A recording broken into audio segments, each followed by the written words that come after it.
Shalom saudara.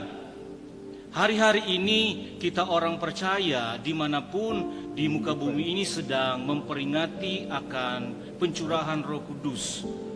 Kita pahami bersama kebenarannya adalah Roh Kudus merupakan janji Bapa yang diberikan untuk setiap orang yang percaya.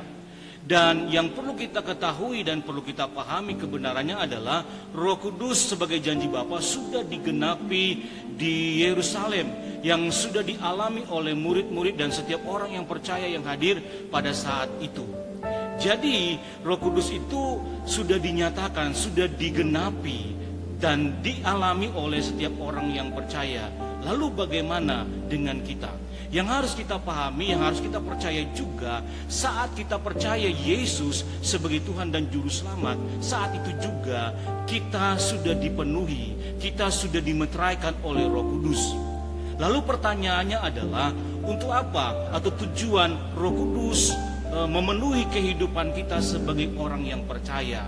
Tujuan Roh Kudus memenuhi kehidupan kita sebagai orang yang percaya, yang harus kita pahami adalah memimpin kita kepada kebenaran. Saya bacakan firman Tuhan di dalam Yohanes pasal yang ke-16 ayat yang ke-13. Ayat ini berkata, "Tetapi apabila Ia datang, yaitu Roh kebenaran, Ia akan memimpin kamu ke dalam seluruh kebenaran, sebab Ia tidak akan berkata-kata dari dirinya sendiri, tetapi segala sesuatu yang didengarnya itulah yang akan dikatakannya, dan Ia akan memberitakan kepadamu hal-hal yang akan datang."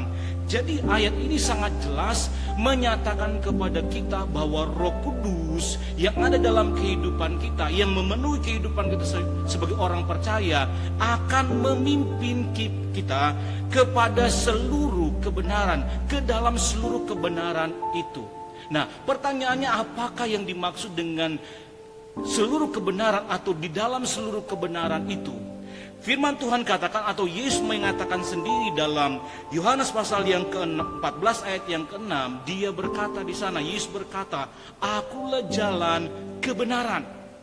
Jadi melalui ayat ini, melalui pernyataan Yesus ini, berarti kebenaran yang dimaksud dalam Yohanes pasal yang ke-16 ayat 13 itu menunjuk kepada pribadi Yesus yang adalah kebenaran itu sendiri.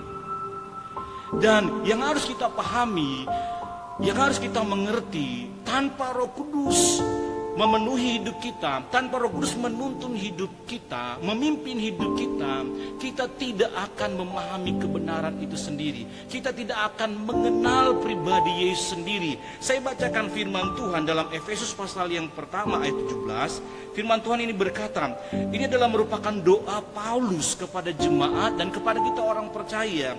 Dia berkata dalam ayat ini, dan meminta kepada Allah Tuhan kita Yesus Kristus, yaitu Bapa yang mulia itu, supaya Ia memberikan kepadamu roh hikmat dan wahyu untuk mengenal Dia dengan benar.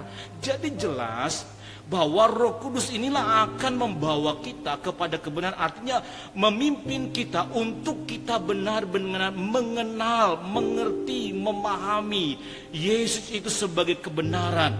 Di dalam Efesus pasal yang keempat, di sana juga dijelaskan bahwa nanti kita akan sampai pada tingkat pengenalan akan Yesus Kristus. Nah, ini memberikan pesan buat kita bahwa kita tidak bisa mengenal Yesus itu dengan benar tanpa Roh Kudus itu dalam hidup kita.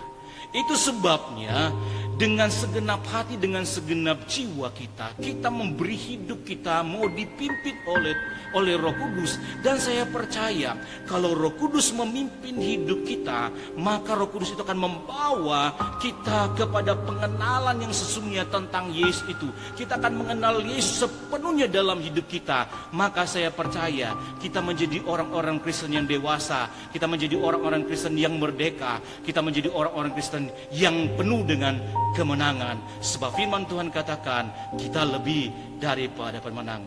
Di dalam Yesus kita lebih daripada pemenang. Tuhan Yesus memberkati. Haleluya. Amin.